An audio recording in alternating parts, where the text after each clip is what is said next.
All right, welcome back, folks. Lesson 8.4, Finding Volumes. We'll say Part 4, and I think that's how you do a Roman numeral 4. I could be mistaken. Today we're going to look at finding volumes through revolutions using something called the washer method. Okay, I'll explain what the heck that means in a second here.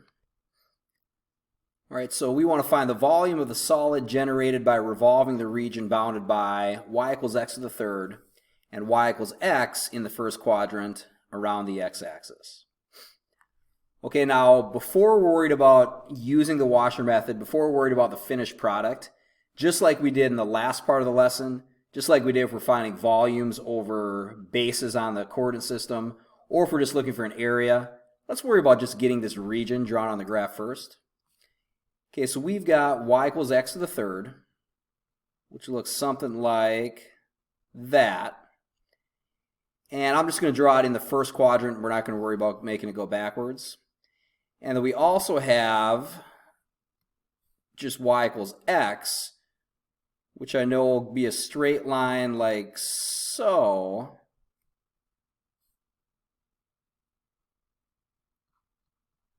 We'll go ahead and label these quick.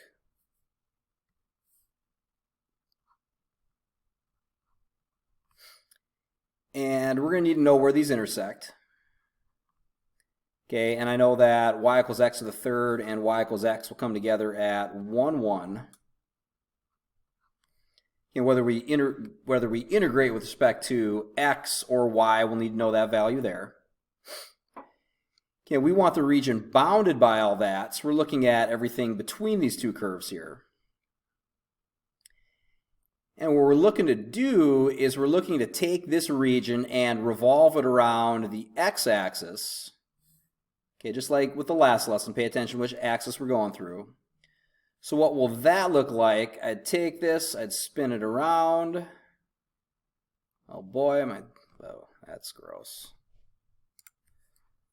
We'll give that one more shot here. Not going to be beautiful looking circles, but we can do better than that one. Yeah, okay, there we go.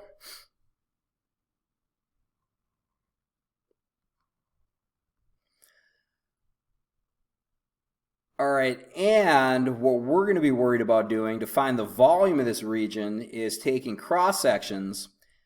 Now, what's the difference between this part of the lesson and what we did before with this shape? It looks just like a cone. The difference is going to be is the middle is kind of hollowed out with this one. Okay, so when I look at a cross section, what we'll have is a washer type shape or a donut type shape, you can think of it as. And I apologize for my circles here, doing the best we can with the digital pen. Okay, so what I'm going to look to do is if you give me an x, I want to be able to figure out the area of that cross section, the area of that donut, and then what we can do is just integrate that area to get the volume. All right, so let's think about our cross section here. Okay, so a geometry problem for you here. How do I find the area of a circle with the middle taken out of? Well, what I do is I would find the area of the entire circle. Okay, what do we need for that? We need the radius. And then I just subtract the area of the smaller circle. Okay, so in other words, we could say area is equal to pi r squared for the big circle minus pi r squared for the small circle. Okay, which in this case what we'd have is we'd have the pi times my big radius will be from the x-axis, my center of revolution, all the way up to the line y equals x. So in other words, just x squared. All right, minus, for the smaller circle, we'd have pi r squared. The smaller radius is going to be just the x to the third. And that will be squared as well. All right, so we can use this as an expression for my area. If you give me an x value, I could tell you what the area of that donut shape is at that x value. Now, before we integrate that, we can clean that up a bit. I could factor the pi out of these, which will typically just pull that all the way out of the integral as well. And then we can do some simplifying here. We could say x squared minus the x to the third squared, in other words, x to the sixth when I multiply those together. All right, so there's kind of my more compact expression for my area.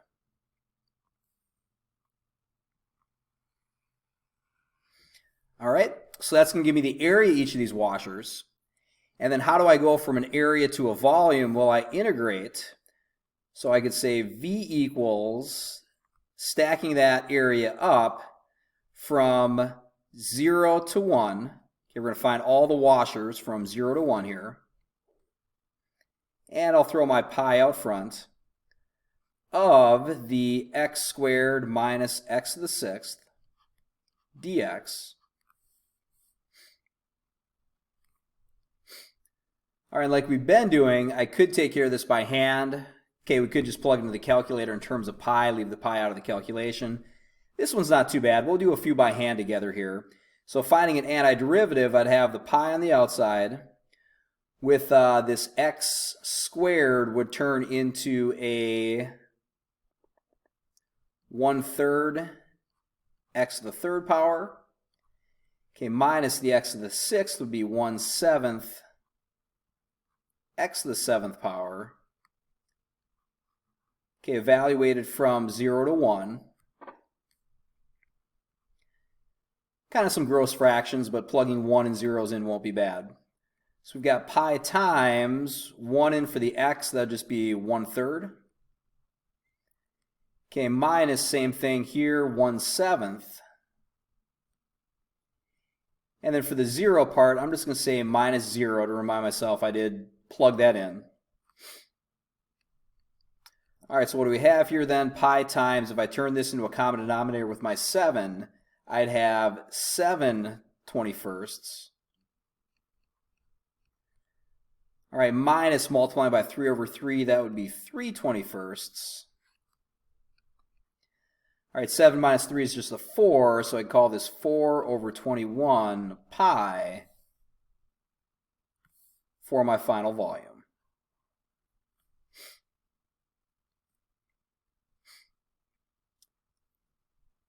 All right, so that is an example of the washer method.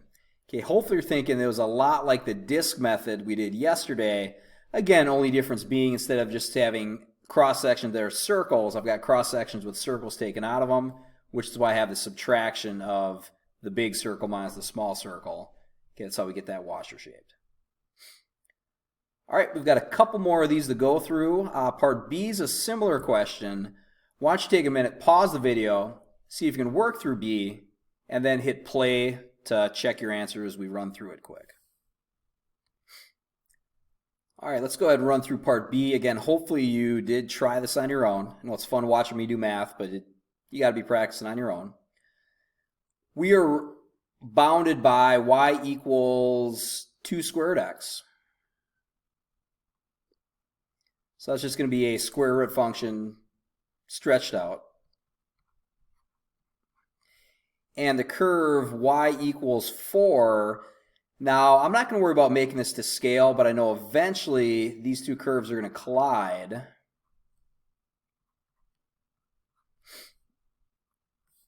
And I know that will happen when x is, let's see here, if I plugged in a 4, we'd have square root of 4 is 2, times 2 would be a 4.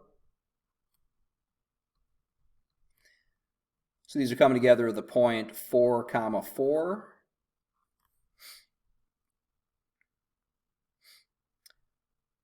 All right, and one fix for this, this area isn't actually bounded with the x-axis. Let's switch this to y-axis here. Otherwise, stuff's not going to work. So one change to this question. Otherwise, that area would actually be, we wouldn't have an area bounded by the x-axis there. Okay, so here's the area we're dealing with in this region. And we want to revolve that around the x-axis once again.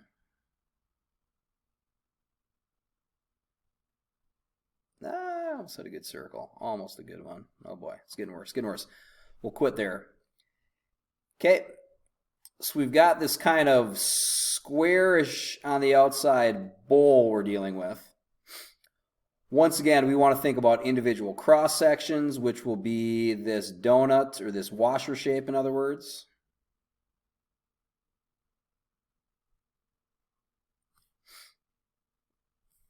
All right, and we can find the area of those donuts by going area is equal to pi r squared for the big radius, which in this case, that big radius is just going to be the 4.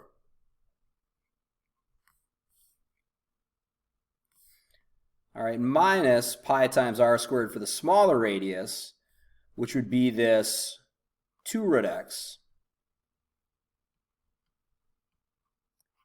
with the whole thing being squared. All right, and we can simplify that down. We can factor the pi out. We can say times 4 squared is 16. And then minus, when I square the 2 square root x, that'd be a 4x.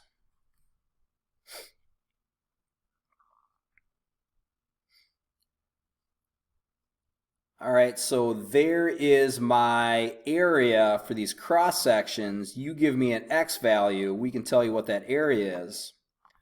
We want to turn that into a volume then. We'll do that by stacking things up. We'll go pi times the integral from 0 to x equals 4 of that expression for our area, 16 minus 4x dx. Okay, which would be equal to pi times antiderivative of 16 is just a 16x. And then minus antiderivative of x is 1/2 x to the 2. 4 times the half will be a 2, so x squared. And we'll evaluate that from 4 to 0. So we've got pi times 4 times 16 would be a 64. Okay, minus 4 squared is 16 times 2 would be 32. And we'll say minus 0 just to show we accounted for that 0. All right, 64 minus 32 would be a 32, so we get a 32 pi for final volume for this one. All right, part C is just another washer method question. Difference with this one is we're going to be revolving around the y-axis. So as in integrating with respect to y. Again, I'd encourage you to pause the video, try to draw this one out. Okay, see if you can come up with this on your own. All right, anyways, ready or not, here we go. So our area is generated by y equals x squared once again.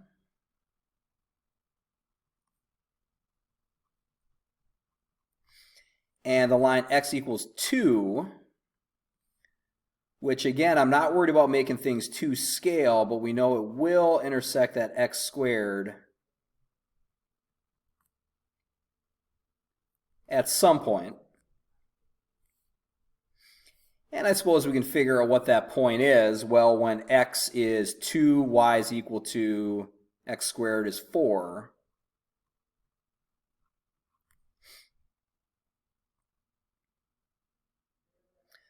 All right, and we're bounded between x squared, 2, and the x-axis. So area we're talking about this time is this area. And again, this time we're revolving with around the y-axis. So we've got a similar shape to what we had in the last problem, which would just be this cup with a kind of square outside or solid outside. Again, we're looking at the individual cross sections.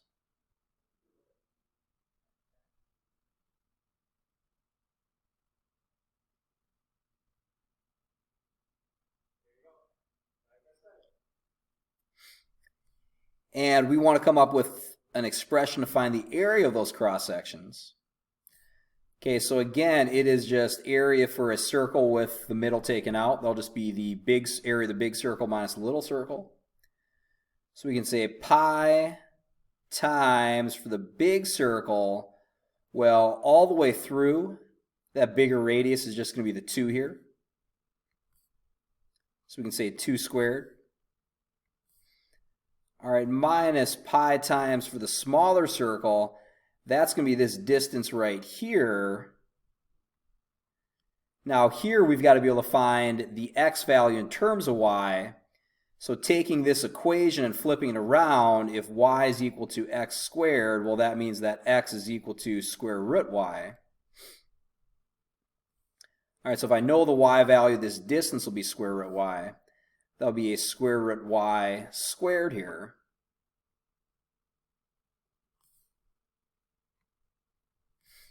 All right, so we can rewrite our area formula as pi on the outside, parenthesis 4 minus square root of y squared will just be a y. Make my 4 look more like a 4 there, less like a y. All right, so what do we have here? We've got a formula where if you give me a y value, this formula is going to come up with the area of that washer-shaped cross-section at that y value. And then to turn the area to a volume, we'll just stack all those washers up. We can say v is equal to, pull the pi out, integral from y equals 0 up to y equals 4 of our rest of our area expression, the 4 minus y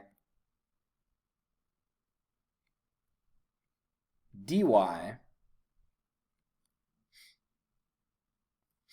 right, and that's going to turn into a pi times my antiderivative of 4 will just be 4y minus y antiderivative would be 1/2 y squared,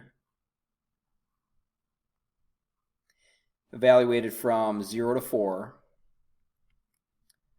So we have a pi times 4 times 4 would be 16, minus 1/2 times 4 squared, half of 16 is an 8. And I suppose I do want to acknowledge my minus, oh come on, pen's glitching out, minus 0 here for when I plug the 0 into both these parts. And what do I have a 4 here for? That should be a pi, shouldn't it? Wake up. All right, so final answer then, 16 minus 8 is just an 8. We can say 8 pi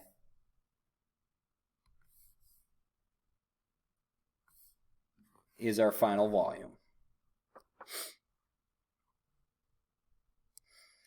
All right, on to problem 6. Same idea, washer method questions. This time we're going to revolve around other lines besides the x-axis or y-axis. That's just going to make our area formulas a little more complicated. Let's take a look. Find the volume of the solid generated by revolving the region bounded by y equals x squared minus 2x and the x-axis around the line y equals negative 2. Okay, so let's go ahead and draw that region here. Now, first thing we want to do is probably find some zeros. If we needed to, we could work this all out, factor things out. I can tell when I did that, I'd get a 0 of 0 and a 0 of 2. And that's going to be a right side up parabola, so looking like this, and it would continue. But we'll kind of dot that because the region we're worried about is what's between that parabola and the x-axis here. Okay, the bounded region, not the unbounded regions on both sides here. Okay, and we want to take this region and revolve it around y equals negative 2. Now, I guess as far as intersections go, is that going to be right at my vertex? Is it going to be above or below? Well, I know if I plugged a 1 in here for an x value, I'd have a 1 squared minus 2 times 1, so in other words, a negative 1. Okay, so negative 2 will be below that.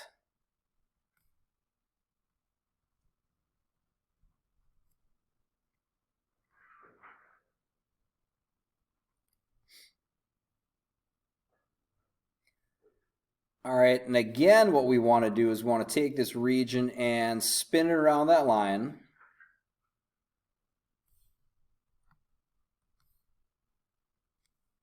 I'm just going to make that red here quick.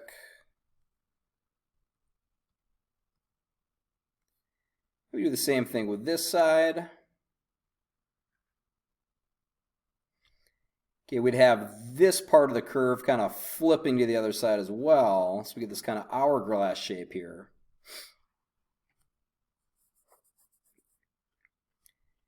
And again, our cross sections will be washers. I suppose the other thing I want is I'd want to spin the x-axis around as well. We'd have something like this. Okay, so we once again have that hole through the middle. So this indeed will be a washer problem. And again, what you're looking for with washer problems is the center solid or is there a hole drilled through? This is another hole through example. All right, the trick with this one is going to be coming up with the radiuses, the radii, I suppose. So again, area equals pi times the bigger radius squared. Well, for this one, I can just tell that that distance is going to be a 2 here all the time. Since we have just a straight line across the top and the bottom, this larger circle is not going to change for the radius. We could just say 2 squared.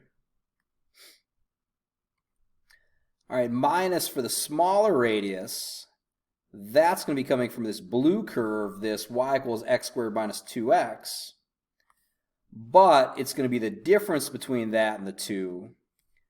So the way I can write that is I could write that as parenthesis x squared minus 2x.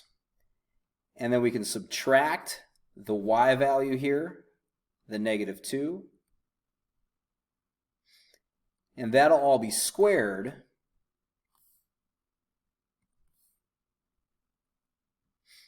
All right, so in other words, kind of simplifying stuff, I could say I've got my pi on the outside, 2 squared is a 4, and then minus, we'll just go parenthesis, x squared minus 2x minus a negative 2, so plus 2, all squared, all times the pi. Looking kind of gross and nasty, but if you gave me an x value, okay, this expression here would give you the area of that washer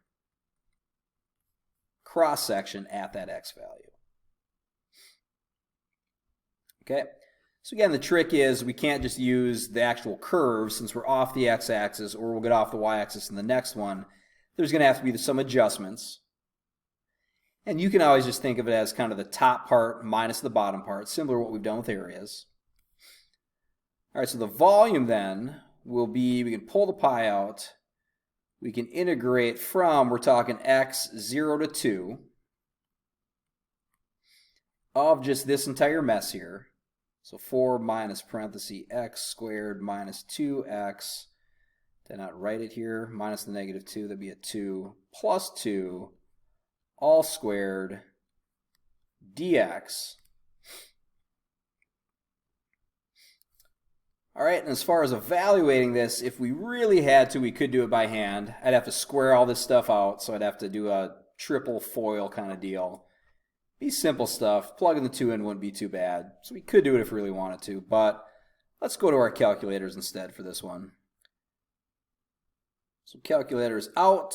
We will do this guy in terms of pi, so I'm going to leave my pi out of the calculation. Let's go math, numerical integration from 0 to 2. And then throwing stuff in here, we've got the 4 minus parenthesis x squared minus 2x plus 2 parenthesis, don't forget the squared, x. Okay, so big radius minus the small radius. And we end up with a 4.26 repeating essentially. Okay, math, fraction for our answer, enter, and I get a 64/15. Okay, yuck, glad I didn't try that by hand. All right, so anyways, we can say 64/15, and then don't just forget this pi tagging along. We can say pi for the final volume for that one.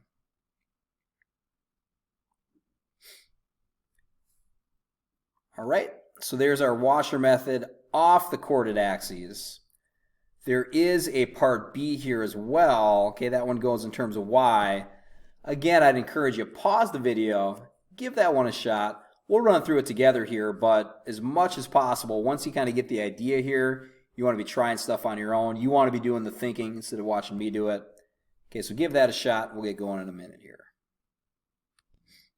All right, last one. We've got y equals square root x, which is going to look something like this.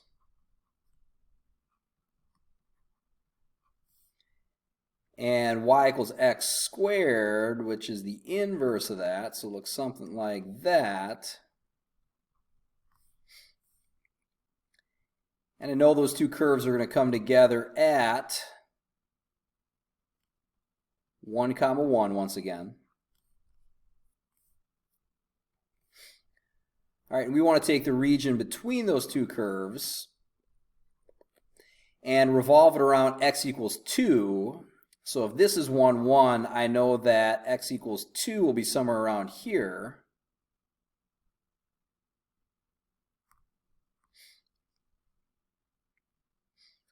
All right, so taking things for a spin, we'd have that at top. We'd have something like that at the bottom.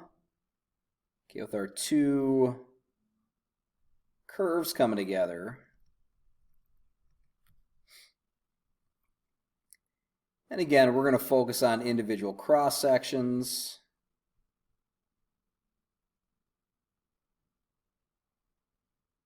Like so. Again, our area of those cross sections is just going to be the big minus the small. So for the big, we've got pi times radius for this one. What is my distance from the red line to the blue line going to be? Well, if we think in terms of right minus left, or if you tilt your head, top minus bottom, that'll just be 2 minus my blue curve. Now for that, I would need, instead of y equals square root x, I need to go say x equals y squared, because we're going to be integrating with respect to y again here. Okay, so pi times 2 minus y squared, all squared. That's my big circle area. Okay, minus pi times, for the small, same idea, we're going red minus green. So that would just be the 2 again, minus, and green also we're going to need that in terms of x. Okay, if y equals x squared, that means that x is equal to square root y. And for pi r squared, that's pi times that radius squared again. All right, I can't really make that look much nicer without foiling everything together. So let's just go ahead and find our volume here. Whoa, whoops, whoops. Okay, we can say v is equal to pi times the integral from, we're stacking these washers up vertically, so 0 to 1, of this whole mess, parenthesis 2 minus y squared squared. All right, minus parenthesis 2 minus square root y squared dy. All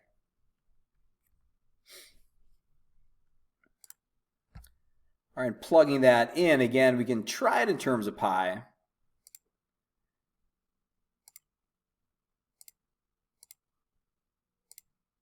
And I'm not going to worry about throwing y's in here. We'll just do x's for our variables. So parenthesis 2 minus x, and don't forget to square that. Okay, minus parenthesis 2 minus my second square root x. And again, don't forget to square that. Dx. Hit enter.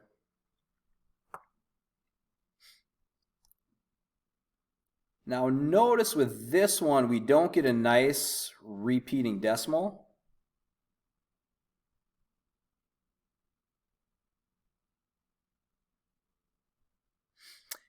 And I screwed something up. Whoops, let's try that again. I missed my squared here. I was going to say that isn't the answer I was looking for from earlier. So second ins for insert, and throw a square there. There we go. Let's give that a shot. There we go. That's what I was looking for. Either way, notice we don't get a nice repeating decimal here. If I try to turn this into a fraction, it doesn't work. Okay, so with this one, like we said before, when we're doing numerical integration, that's just an approximation. Okay, it might be off a little bit from what the actual fraction is. Okay, so as far as leaving things in terms of pi, I'd say this one wouldn't really make sense. We'll just take that and multiply it by a pi and end up with a 3.246.